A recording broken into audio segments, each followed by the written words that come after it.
rapat Dewan Gubernur Bank Indonesia pada tanggal 17 dan 18 Februari 2021 memutuskan untuk menurunkan BI 7-day reverse repo rate sebesar 25 basis point menjadi 3,5%. Suku bunga deposit facility juga turun 25 basis point menjadi sebesar 2,75%. Demikian juga suku bunga lending facility turun 25 basis point menjadi 4,25%. Keputusan ini konsisten dengan perakiraan inflasi yang tetap rendah dan stabilitas nilai tukar rupiah yang terjaga, serta sebagai langkah lanjutan untuk mendorong momentum pemulihan ekonomi nasional.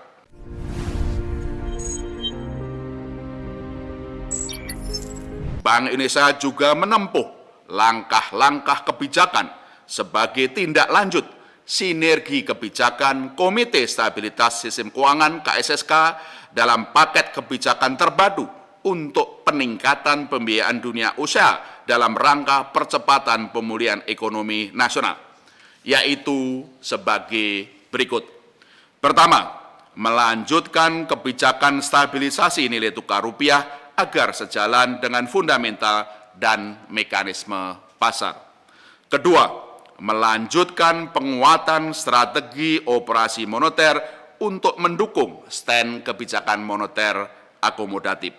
Ketiga, melonggarkan ketentuan uang muka kredit pembiayaan kendaraan bermotor menjadi 0% untuk semua jenis kendaraan bermotor yang baru untuk mendorong pertumbuhan kredit di sektor otomotif dengan tetap memerhatikan prinsip kehati-hatian dan manajemen risiko. Berlaku efektif 1 Maret 2021 sampai dengan 31 Desember 2021. Keempat, melonggarkan rasio loan to value atau financing to value LTV (FTV) kredit dan pembiayaan properti menjadi 100% untuk semua jenis properti, rumah tapak, rumah susun, serta ruko dan rukan. Bagi bank yang memenuhi kriteria NPL atau NPF tertentu, serta menghapus ketentuan pencarian bertahap properti inden untuk mendorong pertumbuhan kredit di sektor properti dengan tetap memerhatikan prinsip kehati-hatian dan manajemen risiko. Ketentuan ini berlaku efektif 1 Maret 2021 sampai dengan 31 Desember 2021. Pelonggaran ketentuan uang muka maupun rasio loan to value, financing to value tersebut juga sejalan dengan sinergi kebijakan paket terpadu KSSK untuk peningkatan pembiayaan dunia usaha dalam percepatan pemulihan ekonomi nasional. Kelima, mempublikasikan asesmen transmisi suku bunga kebijakan kepada suku bunga dasar kredit perbankan untuk mendukung percepatan transmisi kebijakan moneter serta memperluas diseminasi informasi kepada konsumen baik korporasi maupun individu guna meningkatkan tata kelola, disiplin pasar, dan kompetisi di pasar kredit perbankan.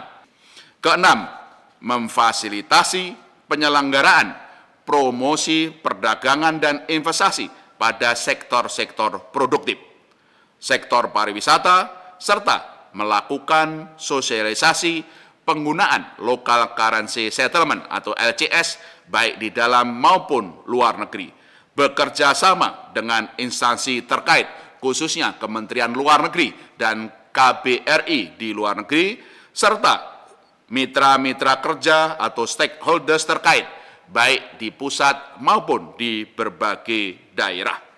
Pada Februari dan Maret 2021, serangkaian kegiatan promosi dan sosialisasi akan diadakan di Jepang, Singapura, Malaysia, dan Thailand. serta di Indonesia sebagai bagian dari Gerakan Nasional Bangga Buatan Indonesia, Gernas BBI. Ketujuh, mendukung pengembangan ekosistem ekonomi dan keuangan digital yang inklusif dan efisien, khususnya UMKM, termasuk UMKM syariah, dalam rangka mendorong pemulihan ekonomi, termasuk Gernas BBI dan Gerakan Bangga Berwisata Indonesia GBWI. Antara lain melalui memperpanjang MDR KRIS sebesar 0% bagi usaha mikro hingga 31 Desember 2021. Perluasan akseptasi KRIS 12 juta merchant dengan kolaborasi bersama perusahaan jasa sistem pembayaran, pemerintah pusat, dan pemerintah daerah. Mendorong kolaborasi e-commerce, UMKM, dan pemerintah untuk memperkuat daya saing produk UMKM domestik, baik untuk penjualan dalam negeri maupun untuk tujuan ekspor.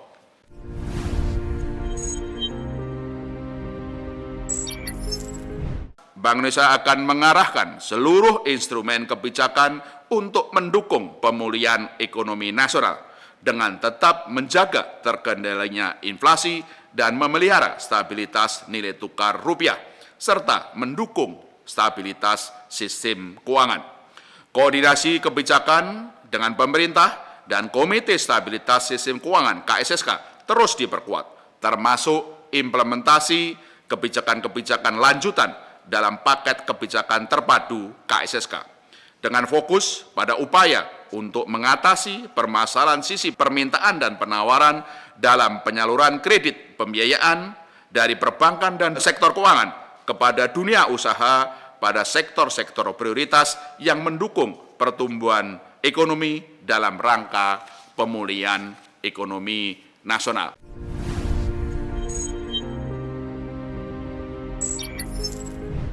Pemulihan perekonomian global diperkirakan semakin membaik. Perkembangan tersebut sejalan dengan implementasi vaksinasi COVID-19 di banyak negara untuk membangun herd immunity dan mendorong mobilitas, serta berlanjutnya stimulus kebijakan fiskal dan moneter di banyak negara. Pemulihan ekonomi global yang lebih tinggi di negara maju ditopang terutama oleh Amerika Serikat, sedangkan di negara berkembang didorong oleh perbaikan ekonomi Tiongkok dan India. Kinerja positif sejumlah indikator pada Januari 2021 mengonfirmasi berlanjutnya pemulihan ekonomi global tersebut. Purchasing Managers Index atau PMI, manufaktur dan jasa di Amerika Serikat, Tiongkok, dan India melanjutkan fase ekspansi. Selain itu, penjualan retail di Tiongkok dan keyakinan konsumen di India juga terus meningkat. Dengan perkembangan tersebut, pertumbuhan ekonomi global pada 2021 diperkirakan lebih tinggi, mencapai 5,1%, lebih tinggi dari perkiraan sebelumnya sebesar 5%. Sejalan dengan perbaikan ekonomi global tersebut, volume perdagangan dan harga komoditas dunia juga terus meningkat, sehingga mendukung perbaikan kinerja ekspor di negara emerging market, termasuk Indonesia.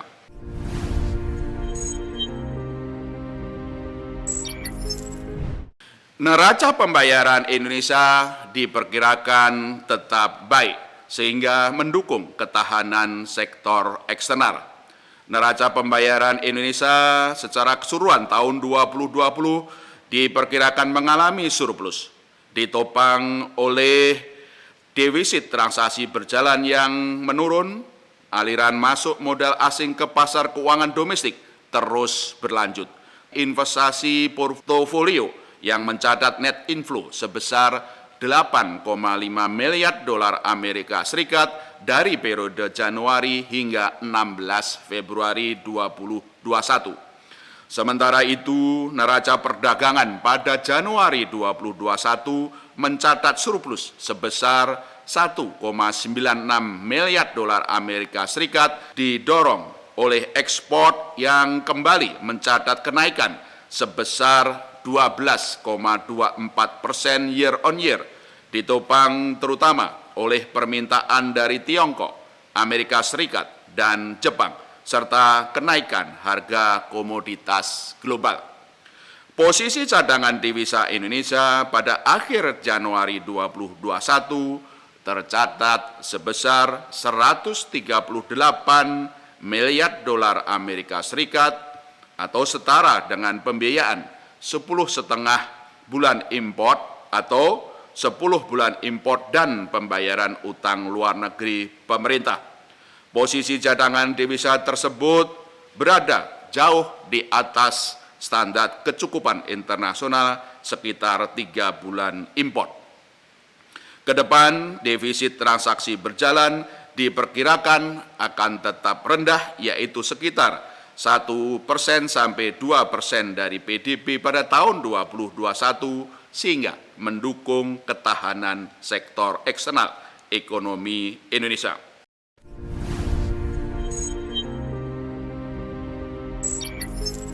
Implementasi vaksinasi dan sinergi kebijakan nasional diperkirakan akan mendorong momentum pemulihan ekonomi nasional ke depan.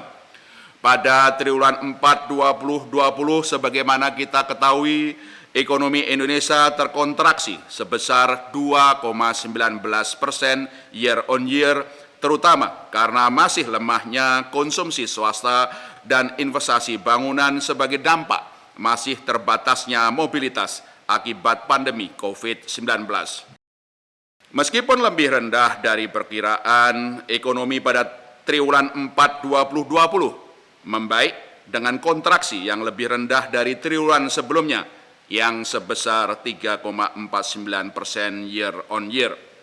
Secara keseluruhan tahun 2020, ekonomi terkontraksi sebesar 2,07%. Kedepan, perbaikan ekonomi domestik diperkirakan akan berlanjut sejalan dengan pemulihan ekonomi global yang lebih baik serta akselerasi program vaksinasi nasional yang dilakukan oleh pemerintah.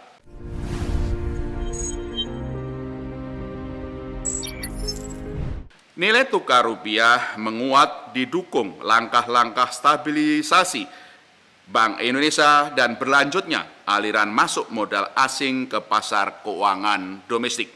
Penguatan nilai tukar rupiah didorong oleh peningkatan aliran masuk modal asing ke pasar keuangan domestik seiring persepsi positif investor terhadap prospek perbaikan perekonomian domestik. Kedepan, penguatan nilai tukar rupiah berpotensi berlanjut seiring levelnya yang secara fundamental masih under value. Hal ini didukung oleh defisit transaksi berjalan yang rendah, inflasi yang terjaga, daya tarik aset keuangan domestik yang tinggi, dan premi risiko Indonesia yang menurun, serta likuiditas global yang besar.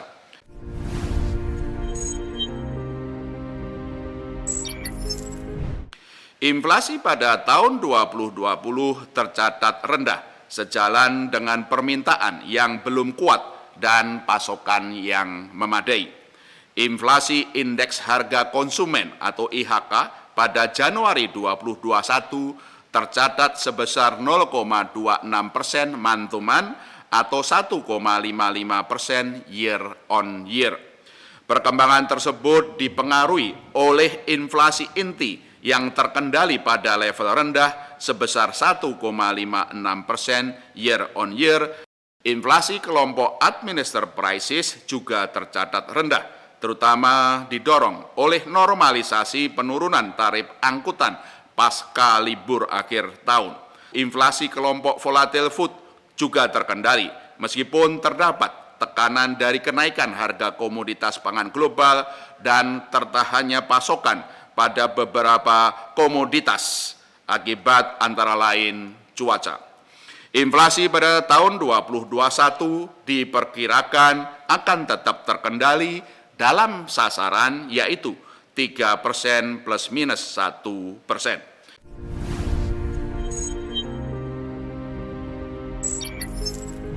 kondisi likuiditas di perbankan dan pasar keuangan tetap longgar.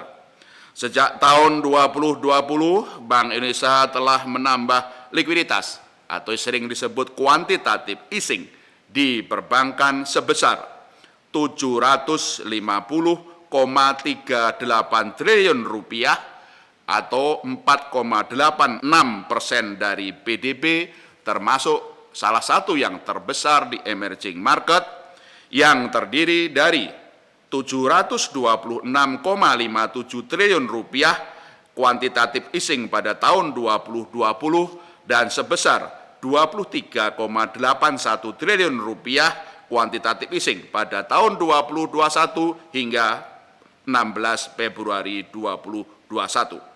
Sinergi ekspansi moneter Bank Indonesia dengan akselerasi stimulus fiskal pemerintah terus diperkuat, antara lain dengan pembelian SBN oleh Bank Indonesia di pasar perdana. Bank Indonesia melanjutkan pembelian SBN dari pasar perdana untuk pendanaan APBN tahun 2021 melalui mekanisme sesuai dengan keputusan bersama Menteri Keuangan dan Gubernur Bank Indonesia tanggal 16 April 2020 sebagaimana telah diperpanjang tanggal 11 Desember 2020 hingga berlaku 31 Desember 2021. Besarnya pembelian SBN di pasar perdana hingga 16 Februari 2021 sebesar 40,77 triliun rupiah. Terdiri dari sebesar 18,16 triliun rupiah melalui mekanisme lelang utama dan sebesar 22,61 triliun rupiah melalui mekanisme lelang tambahan atau green shoe option. Kondisi likuiditas yang longgar telah mendorong tingginya rasio alat likuid terhadap dana pihak ketiga atau AL per DPK yang pada Januari 2021 tercatat sangat tinggi, yaitu 31,64%. Dan pertumbuhan dana pihak ketiga atau DPK yang juga tinggi sebesar 10,57% year on year.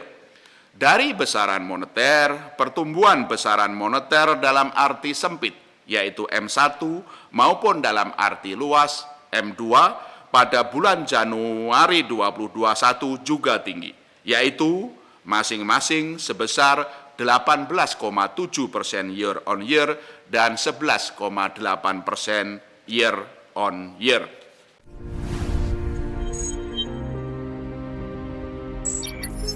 Penurunan suku bunga kebijakan moneter dan longgarnya likuiditas mendorong suku bunga terus menurun, meskipun penurunan suku bunga kredit perbankan perlu terus didorong. Longgarnya likuiditas dan penurunan suku bunga kebijakan moneter atau BI 7-day reverse repo rate sebesar 125 basis point sepanjang tahun 2020 telah mendorong rendahnya rata suku bunga pasar uang antar bank overnight, yaitu sekitar 3,04%. Suku bunga deposito 1 bulan juga telah menurun sebesar 181 basis point ke level 4,27% pada Desember 2020. Namun demikian, penurunan suku bunga kredit masih cenderung terbatas, yaitu hanya sebesar 83 basis point ke level 9,70% selama tahun 2020. Lambatnya penurunan suku bunga kredit perbankan disebabkan oleh masih tingginya suku bunga dasar kredit atau SBDK di perbankan. Selama tahun 2020, SBDK suku bunga dasar kredit perbankan baru turun sebesar 75 basis point menjadi 10,11%. Hal ini menyebabkan tingginya spread SBDK dengan suku bunga BI 7-day reverse repo rate dan deposito 1 bulan masing-masing sebesar 6,36% dan 5,84%. Bank Indonesia mengharapkan perbankan dapat mempercepat penurunan suku bunga kredit sebagai upaya bersama untuk mendorong kredit pembiayaan bagi dunia usaha dan pemulihan ekonomi nasional.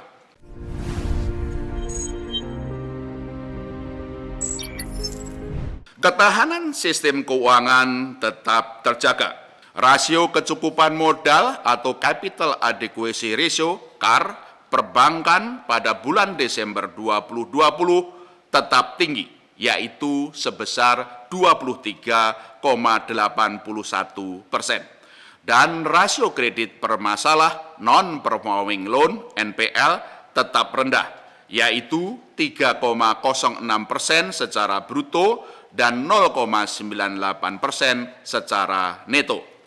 Di tengah kondisi likuiditas yang longgar dan pertumbuhan DPK yang tinggi sebesar 10,57% year on year, perbaikan fungsi intermediasi dari sektor keuangan belum kuat, tercermin dari kontraksi kredit pada Januari 2021 sebesar 1,92% year on year, meskipun membaik dibandingkan dengan kontraksi pada Desember 2020, yaitu 2,41% year on year. Dengan perkembangan tersebut, Bank Indonesia merevisi proyeksi pertumbuhan kredit pembiayaan pada tahun 2021 dari semula pada kisaran 7% sampai dengan 9% menjadi 5% sampai dengan 7%. Sehubungan dengan itu, berbagai langkah terus diperkuat dengan sinergi kebijakan Komite Stabilitas Sistem Keuangan (KSSK) dengan perbankan dan dunia usaha untuk menjaga optimisme dan mengatasi permasalahan sisi permintaan dan penawaran dalam penyaluran kredit pembiayaan dari perbankan dan sektor keuangan kepada dunia usaha dalam rangka mendorong pemulihan ekonomi nasional.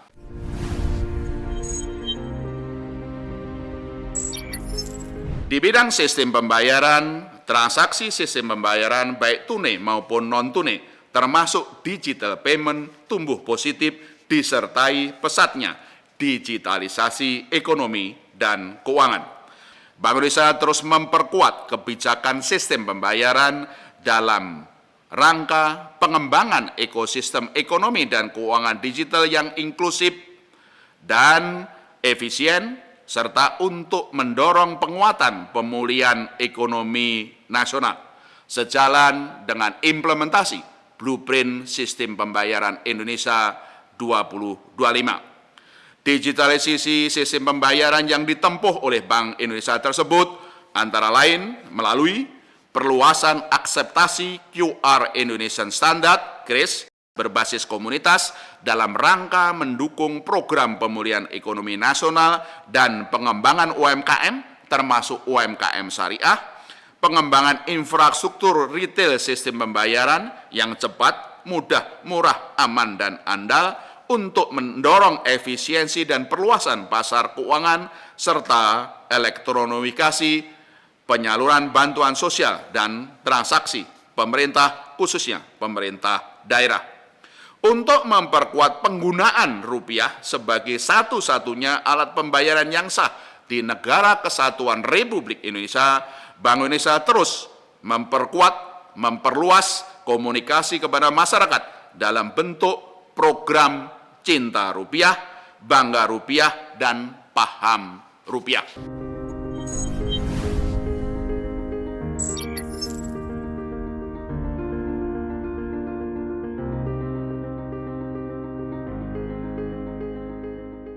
Sebagaimana juga sudah dijelaskan, kalau untuk tahun 2020 mekanisme pendanaan dan juga berbagi beban untuk APBN 2020 melalui dua keputusan bersama, yaitu 16 April 2020 dan 7 Juli 2020. Sudah juga dijelaskan oleh Bu Menteri Keuangan dan kami bahwa untuk mekanisme pembelian SBN secara langsung sesuai keputusan bersama 7 Juli ini hanya berlaku untuk APBN 2020.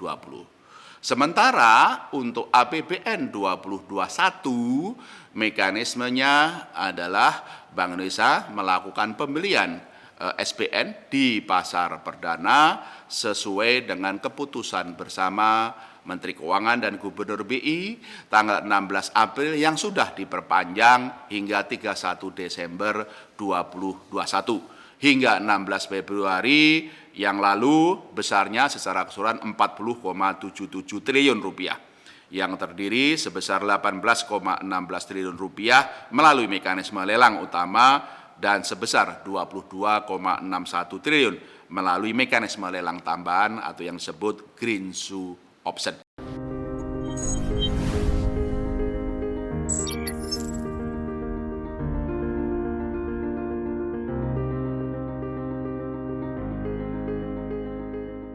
Ada dua aspek yang dari pertanyaan Agatha ini adalah transmisi penurunan suku bunga dari BI, 7-day reverse repo rate, ke suku bunga pasar uang, suku bunga deposito, dan kemudian ke suku bunga kredit.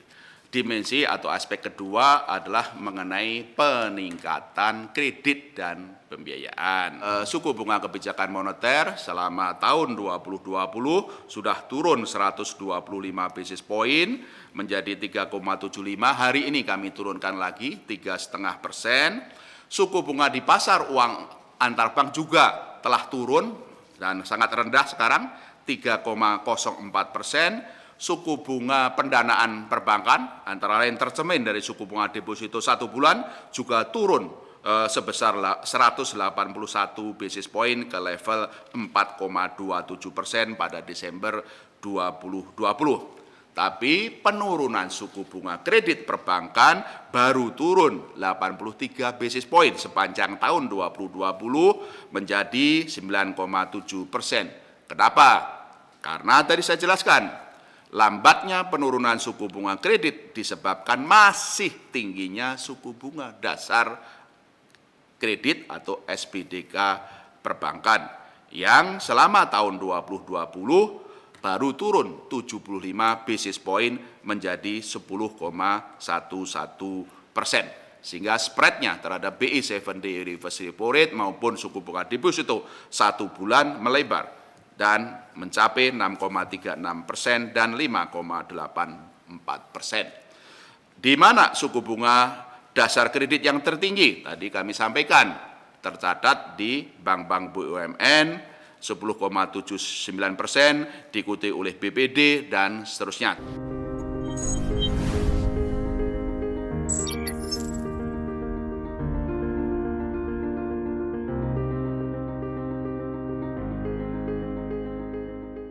Pelonggaran ketentuan uang muka kredit garis miring pembiayaan kendaraan bermotor dan pelonggaran rasio loan to value, financing to value, LTV, FTV kredit pembiayaan properti itu dengan tetap memperhatikan prinsip kehati-hatian dan manajemen risiko. Tentu saja ada pembedanya antara bank-bank yang NPL non-performing loan atau NPF non-performing financing itu di bawah 5% maupun di atas 5%. Yang di bawah 5% tadi ketentuan uang muka 0% dan loan to value, financing to value 100% itu berlaku. Untuk bank-bank yang NPL-nya di atas 5% tetap turun. Tetap kita longgarkan, tapi pelonggarannya tidak sampai 0% atau uang mukanya tidak sampai 100%.